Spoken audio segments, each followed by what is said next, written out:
ใส่ลูกมันเป็นอะไรมันทักมันหักบ่มันหักไม่แม่ไปหากบดาวที่โชว์มาเราเห็นเด้อ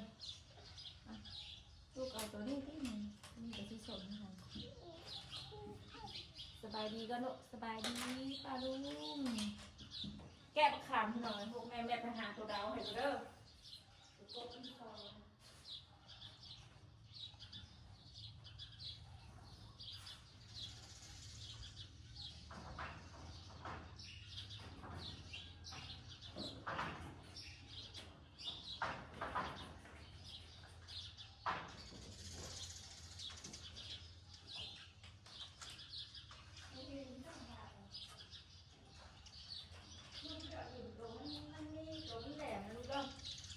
ไม่ได้ตอนได้แม่พาไปซื้อเด้อหันจีนเด้อตอนได้แม่พาไปซื้อหกไงเด้อปลาลุงเลยโตไปแป๊บตู้เอาหน่อยตู้ใส่เพื่อนแล้วแกมาขามถาพ่อดูที่บ้านสอนพ่อมึงมาเอาดูไหมเพื่อนก็เลื่อนดีก็พกนี่เดี๋ยวจะสบายดีเด้อป้าลุงFCทุกท่านอยู่กันนะทุกท่านไปจอยเด้อโดยลูกแนวไล่แนวไล่ไทยเป็นหนังซีนเป็นหนัง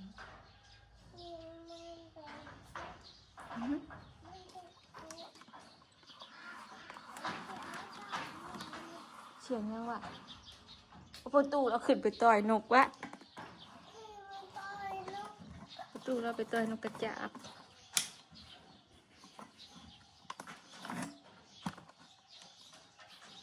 ขากล้องเดี่ยวพี่น้องนะ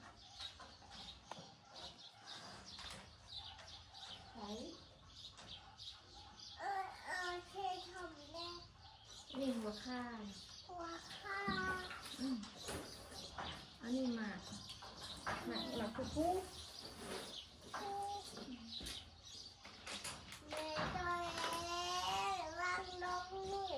ค่ะขอโทษใจขอโทษขามเหี่ยวขามกลางแกะชิ้นหนึ่งเงินกินเหี่ยวมันเก่าพอกินนี่แต่ว่ามันเหี่ยว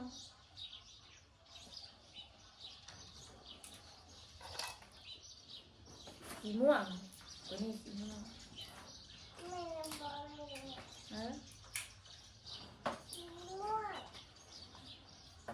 หนักตัวผู้สีเขียว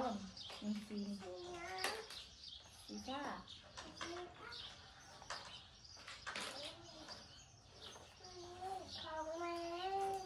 เดี๋ยวตำแรงแล้วเมย์พาไปซื้อเด้อหั่นจีนเด้อหนังเฮียเลยกระลิ่นบอกเก็บแต่มันเฮียลิ่นได้บอกเก็บ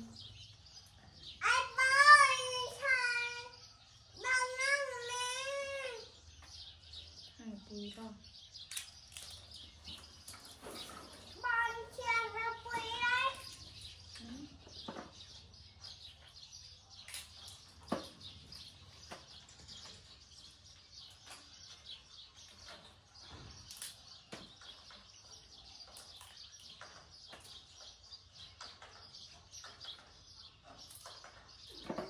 เราประตูเราต่อยน้ำคุณเราประตูเราต่อยน้ำหมดเขียนนะแม่ลูกจะใส่สียังก็ใส่แล้วลูกหมักสีอะไรลูกก็ใส่นี่สีทองสีทองสีทองแม่อยากได้วะอยากได้ทองถูกไหมอยากได้เลยได้เลยใช้ขี่กระลุยเนี่ยขี่กระลุยเปลี่ยนกันวันบอกเปลี่ยนกัน เปลี่ยนกันนะเปลี่ยนกันบ้านเทียนแค่ที่จอยขี่กระลุยก็ได้นะบ้านไม่ว่าเยอะไม่ว่าเอาละของลูก บุหรี่ใช่ไหมเปิดเมืองในอันก็ได้ลูกผมจะเอาหมากหมากนี่อะมีหมากแดงๆเปิดมันยุบหมากหอมใหญ่หัวหอมนะหัวฟักบัวนะบัวที่ส้มลูกหัวบัวที่ส้มนี่ซีนหัวบัวซีนสีเหลืองก็ได้สีส้มก็ได้แล้วแต่ว่ามาอันน่ะมาหลงทับทองน่ะลงนะโอ้ลงวางไว้ข้างหลังเลย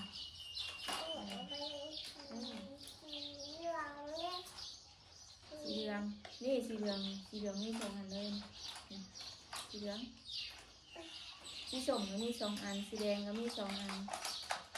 แดงเข้มแดงอ่อนนี่กระแดงใครซื้อให้ว่า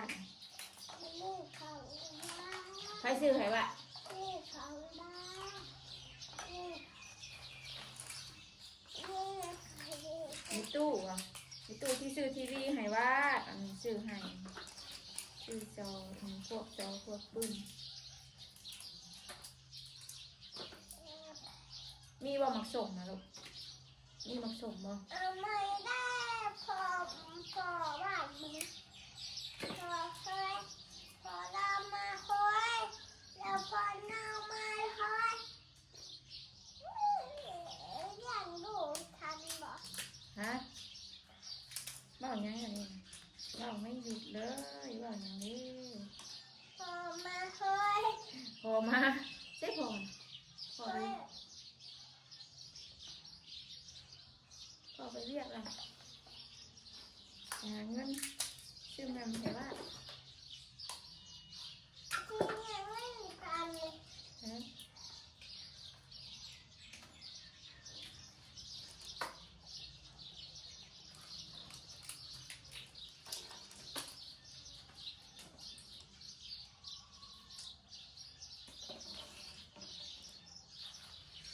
แกะตั้งแต่เสาร์อยู่น้องวาสนานอน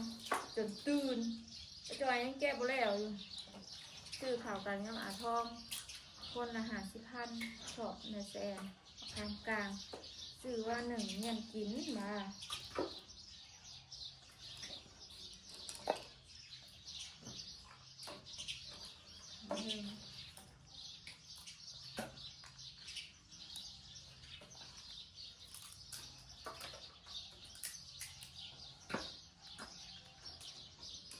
แม่ทำใช้สีแดงนะลูกไปสีเหลืองไง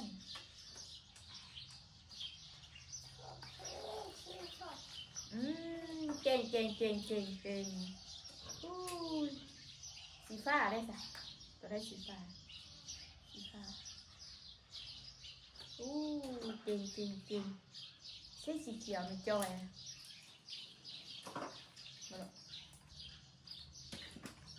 แม่สีเหลืองนี่สีเขียว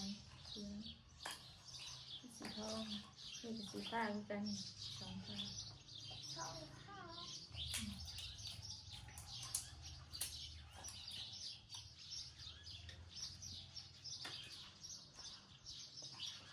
ถูเพื่อนแล้วมานั่งแกะบุกคำชุนสีคำเลยยังมาเล่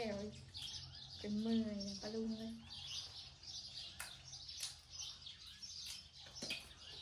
เป็นกระสอบในว่าไม่กินง่ายงานแกะเป็นเมื่อยส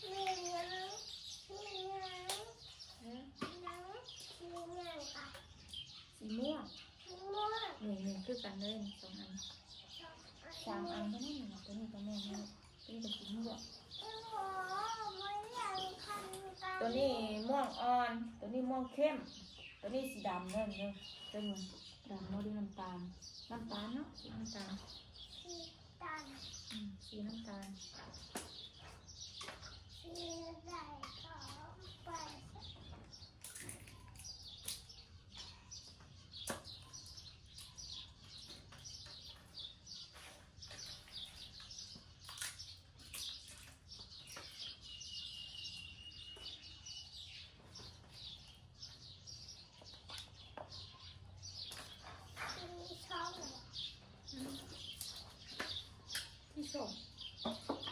ตัวนี้ก็สีส้มเลย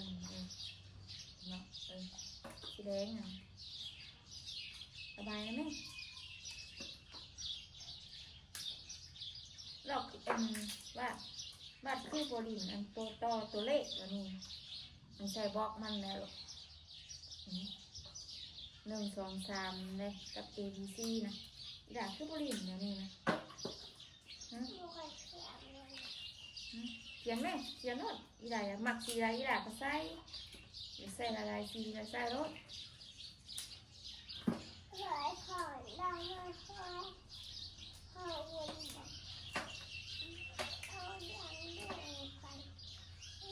เมื่อวานนี้เราเลี้ยงลูกบ่พอบุญนะป่ะเราอยู่กับลูกบ่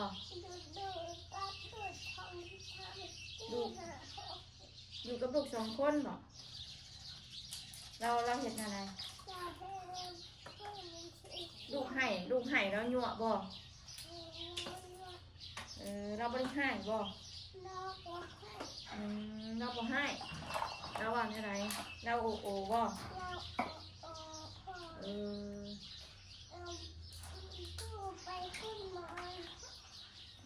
ประตูน่ะไปคุณหมอ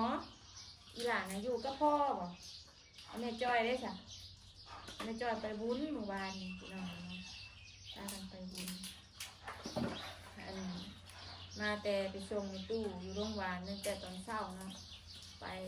หาไม่เช้าพี่น้องไปแล้ววันนี้นะโทรตู้ก็ไม่ตู้ว่าเราว่าเมื่อก่อนก็ได้แล้วว่าเราตอนแรงมาเราโทรให้ไปรับเลยไปรับกันนะหมอไม่อยากมาแต่เราอยากมาตู้เลยมาแล้วกับแห่งวาสนาอยู่ก็พอไม่ใจว่าไปตัวไปของน้ำบ่คือไปเฮิงแท้ว่าแล้วจิลูกไปออกมานำบ่ฮะลูกไปออกมานำไม่จอยบ่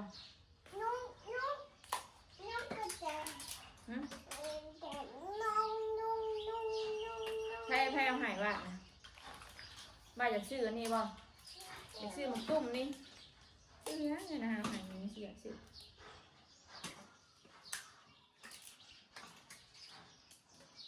แกะแล้วก็ซื้อเป็น1เนาะ1มาขยักหวานกับซื้อน้ำตาลใส่ขยักหวานกับแก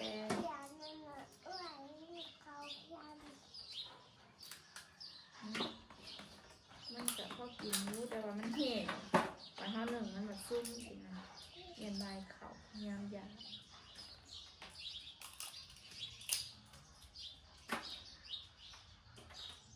ห้องไม่ใช่ลูก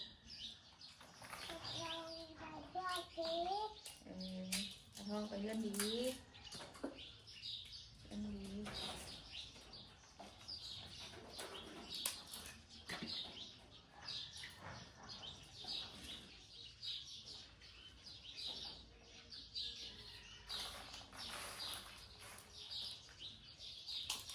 มมี่สุ่มซัมมี่นะจอยมักใส่ตำรุ่นแซ่บมันสุกหวานไม่ต้องใส่ใช้ทำไมเลนเซียมสีสวยจังเลยสวยจังเลยค่ะสวยมากๆเลยท้องเก่งลูกเก่งมากลูกเก่งลูกคือเก่งค่ะ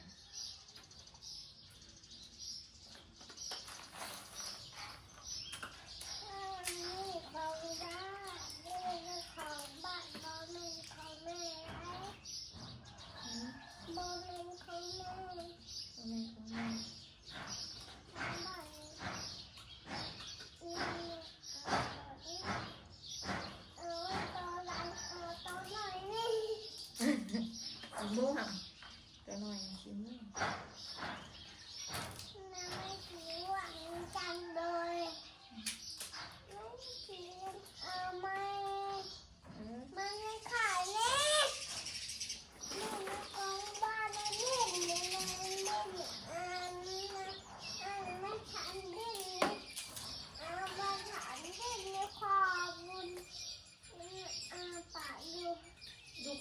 มสี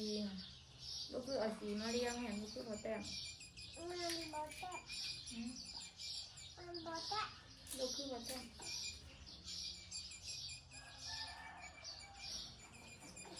คือสีสำคัญมาแล้วเนี่ยบ้านนกนะนี่แน่มองเสาสองตัวลาย จำตัวนึงช้างนี่ไง ลายนอกนั่นสีเดือนเท่านั้น ง่ายง่ายง่ายไปเลยง่ายไปเลย เชื่อ มันยังไปง่ายไปเลย เขาขี่อะเขาเข่าแล้ว ง่ายไปเลยมา ไปไม่นกสิหรอกมันจะซื้อนะ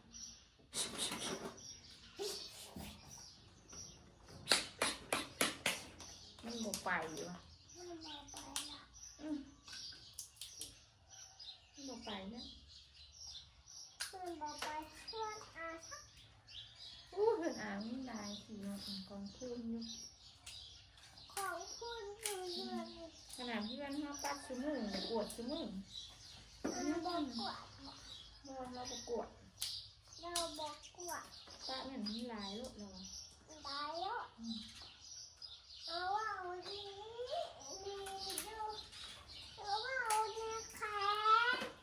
วันเด็กตกใจว่า ตกใจเนี่ย ใจคุณจะไม่ถึงจะรู้จะแค่เด็กไปแค่ดี หนักเนี่ยมีสักอันค่ะหนักนี้มีสักอัน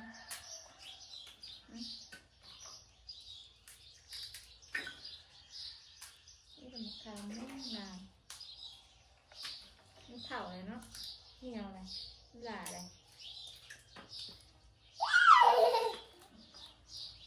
สีแดงนะมือลุงนี่ว่าแม่ประตูว่าต่อยมันกระจับนะ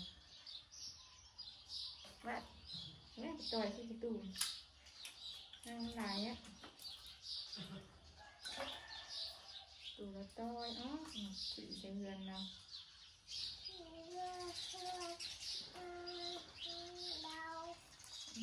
อย่าเฮ็ดอย่าเฮ็ดอย่าเฮ็ดอย่าเฮ็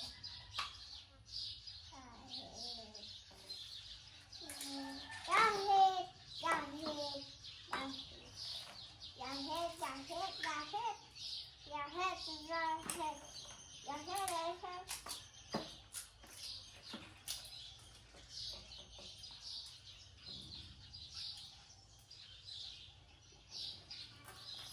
อย่าเฮ็ดอย่าเฮ็ด หลายอย่าง อย่าเฮ็ดอย่าเฮ็ดมันแม่เห็นบอก เอ๊ะ เอาว่ามันก็เลยเขียนมันก็เลยเขียน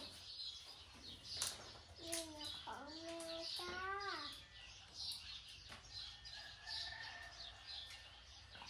ว่า อย่าเฮ็ด มาเลย อ้ออ้อ ว่าลูกจะกินข้าวบ่ ฉันบอกไม่อยาก ฮะลูกอยากกินหยังบอกแม่รู้แม่สิอยากกินลูกอยากกินข้าวกับหยังลูกจะกินหยังกินข้าวผัดบ่ ไม่นาน บ่นาน บ่นาน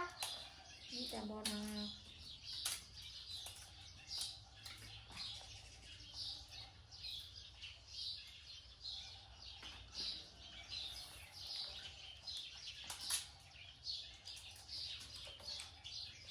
ไม่เคยคอยอยากให้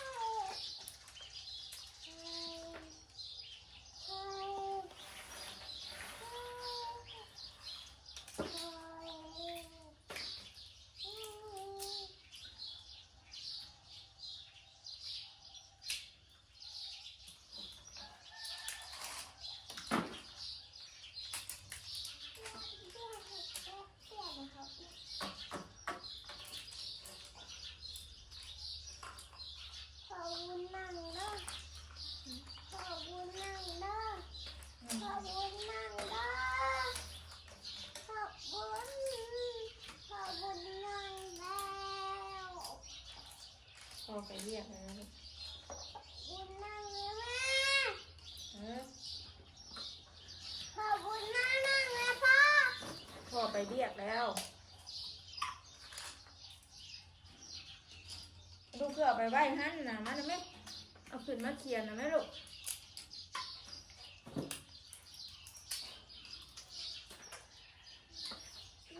แม่ขอบุญที่นั่งนะครับจ้ะ อืม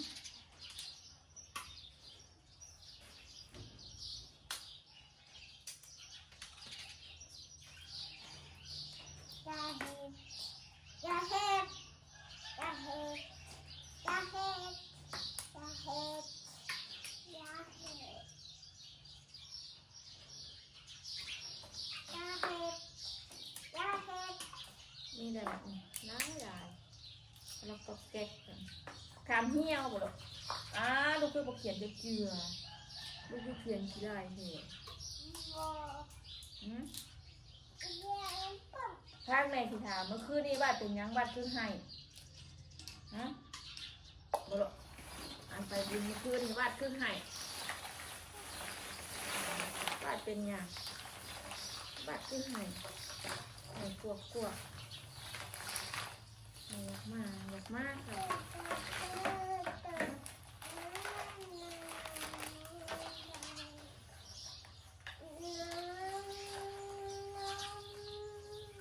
บ่ลูก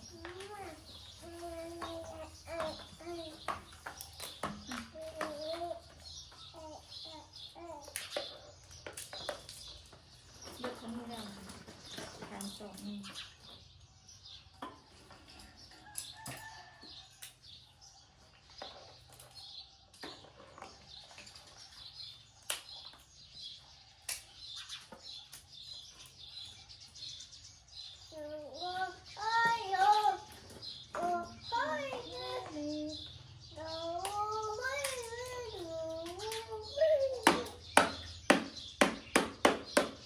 ร้องเพลงมาลุงพังเลย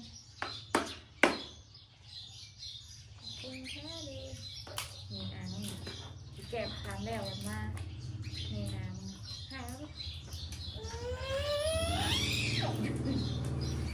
แก็บทานแล้ววันมามาแม่แก้สิแล้วเลยโว้ยนี่ได้ดิมาเลยนี่ใช่ดิ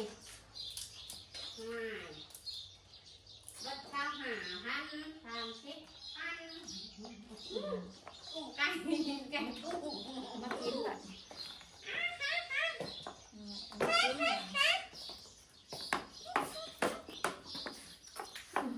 แกะเพื่อนอยู่นอนตื่นเนาะ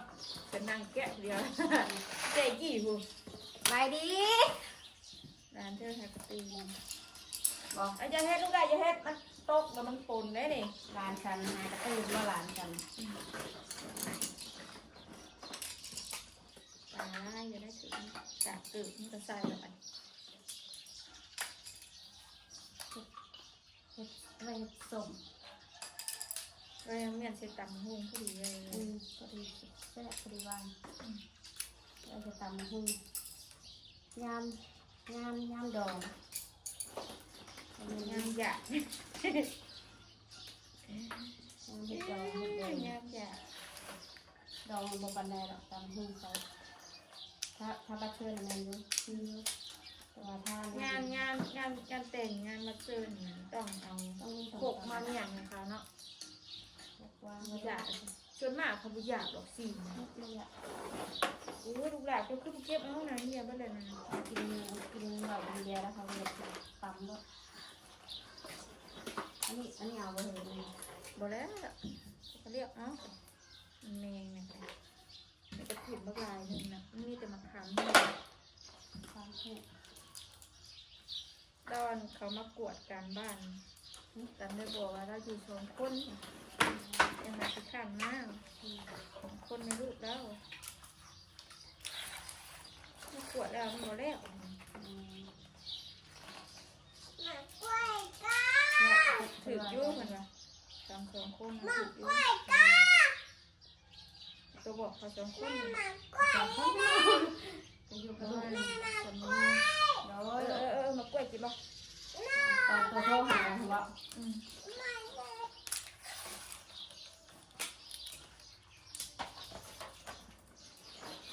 เพื่อนอยู่คนถูกต้อง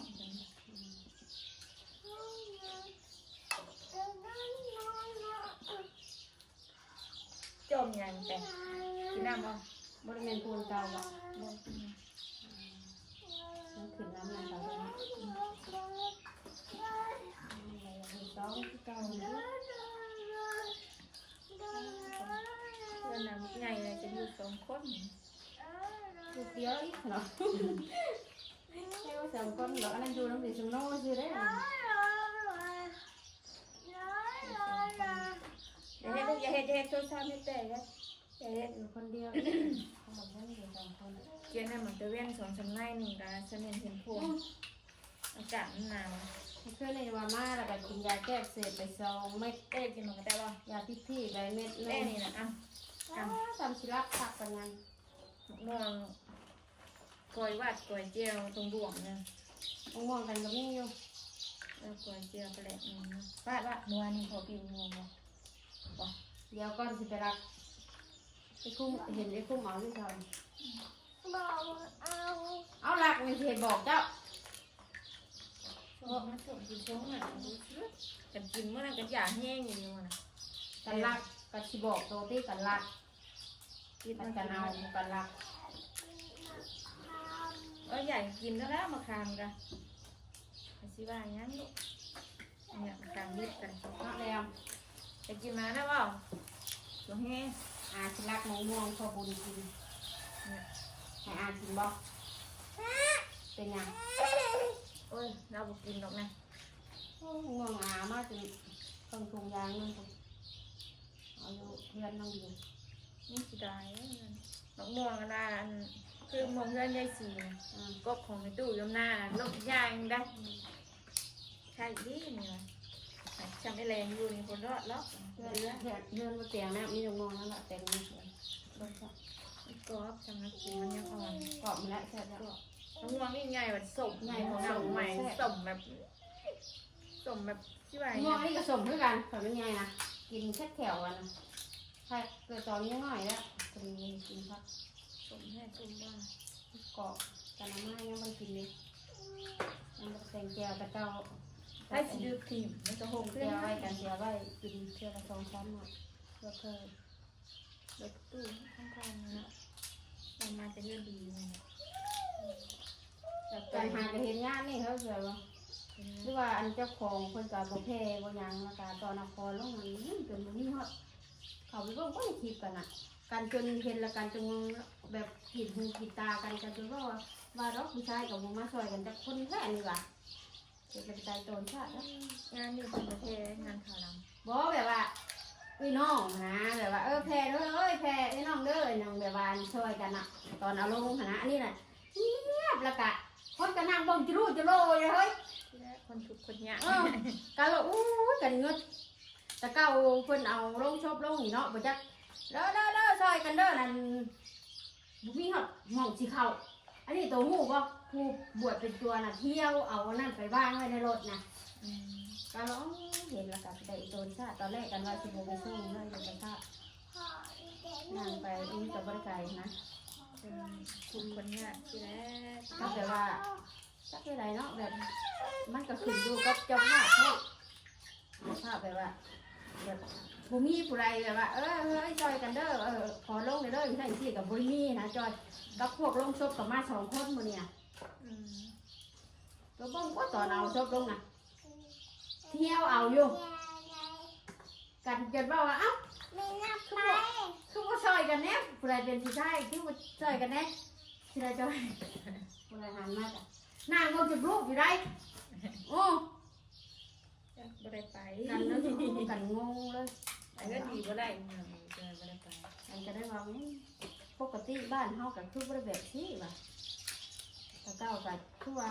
ซอยกันพวกเป็นตัวเป็นนางนี่สิได้ยกแต่ลงซบปกตินะว่ะอันนี้น่ะพอเราเที่ยวเนี่ยเฮาบ่ได้เลย บ่ให้ว่าว่าโอเค แหลมโมเมนต์ป้อม สีไว้ว่าสีไว้ บ่นั่นกูไปหาอีปุ่มก็สัก บอกหา หาแล้วอีแหลมมันจะให้ไปหาอีปุ่มบ่ตีก็ได้ไปตาอีโหล เอ้ย มีสายมีสายคน ไอ้พวกนี้ไอ้พวกกับหูเดียวกันแล้ว สำหรับคนคุ้มนี้เนาะ มันสีไหวอยู่เหรอ อยากกิน ตัวมันสีไหวไปเอาไปลูกไปเอาไปแม่เตรียมแม่หาอยู่นะคะลูกเปิดพัดลมเองเด้อแม่ อยากกิน อุ้ยย่านแซง มั มาน ไม่ เลย ใช่น่ะเพื่อนเฮาเองสิมีที เพื่อนเฮาแบบสีนี้ เงินคนสิมีทีเอาไป แม่สีเสื้อสีออกมา มาก็ ถ่า ถ่ายย ตะ ละ โค คน สีมาแม่ก็ตัดคอนะปุ๊บไปมาเสื้อ นางฐานในเราบ่มาเที่ยวแล้ว แม่ที่มาที่ น้องนั่งสวยนางขาวอ่ะมันทำอย่างขาวเหรอ ฮะ คือว่าถ้าเป็นยักษ์ อะไรมันแม่ฉันมาต้นเอา มีที่อยากใช่เหรอแต่กันที่บ่ได้หนึ่งแล้วกันอาจจะเอาอะไรที่อะไรกันหนึ่งนี้อาจจะเอาอะไรใส่กระปุกไว้กัน1 ปีน่าเลยเพราะว่าที่ว่าปี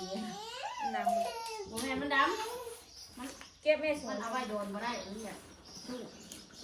เอาไว้นอกเลย ทำห้าบนหนึ่งนะมันอยู่กันสิน้องกระเด้ง มันก็เลยซื้อเอานั่นกันหนึ่งอันที่ว่านั่นเด้ที่อันพอกผิดเตะเองเด้ตีกันหนึ่งเด้อ้าวตำหัวแล้วเอาไงเงยขึ้นนะฮะมาหายลูกมาหาย งามมันงามบ่หายโอเคแล้วแม่ตีให้แล้วเลย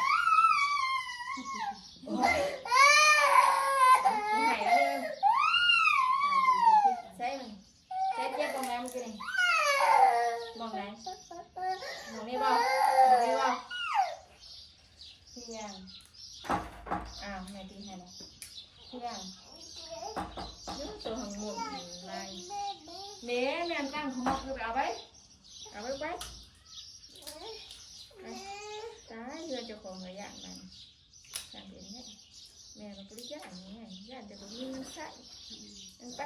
ไปโชว์นะคือบอกเก็บลูกคือบอกเก็บลูกเนี่ยให้ใครเก็บดินนะต้องเก็บแม่ว่านะเก็บของก่อนแม่สิพาเขาเก็บไปเก็บลูกอย่าเยี่ยนเห็นแล้วนี่แม่ดินนะสิให้แม่ วันนี้ไปงานบุญวันนี้ไปงานคนตาย เก็บดังน้ำดังเก็บไหมลูกเก็บไหม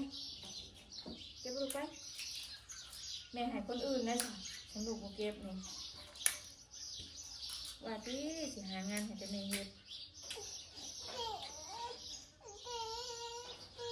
ตีไพ่ตีวาดบ่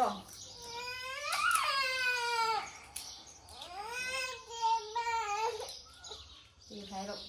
เจ้าอย่างนี้เงาแม่ ก็ให้ตีไผ่นะ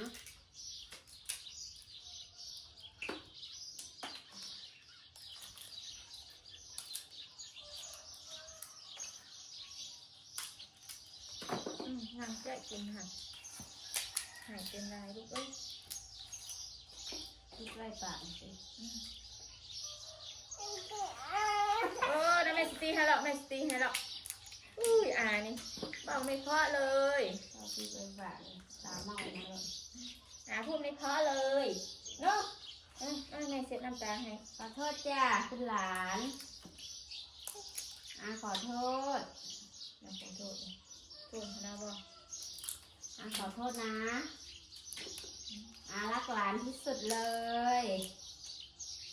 ที่สุดในโลกเลย โอนเงินให้เพื่อนเธอบ้าง โอ้ โทรบอกสั่งเอฟให้แน่คนว่า 300,000 ปลายลูก คือของเจ้าอาชีแรงว่ะซึ่งเราเอฟได้ว่ะโทรว่ะได้ประจอยว่ะอ้าวไม่ใช่เองเดี๋ยวอ่ะดีคนละสิ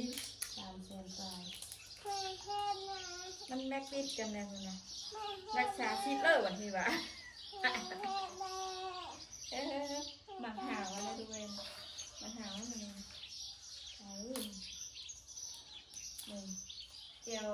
เบอร์เมนแต่ เดินทองมาต้มได้เนาะ ต้มพี เอาเงินจัดเปิด จะบุญจะบุญได้ในวันไก่ งานกับงานป่าลุงเอ้ย หาเงินบ่ทันแต่ก่อนสิว่าบ่ใส่ไงใส่เงินบ่ใส่เงินบ่ทุกงานถ้าสิไปเงินบุญเงินชนิดกันตายเงิน อันนี้กะบชนิดกะยังโง่ก็ต้องมาตำกว่าไม่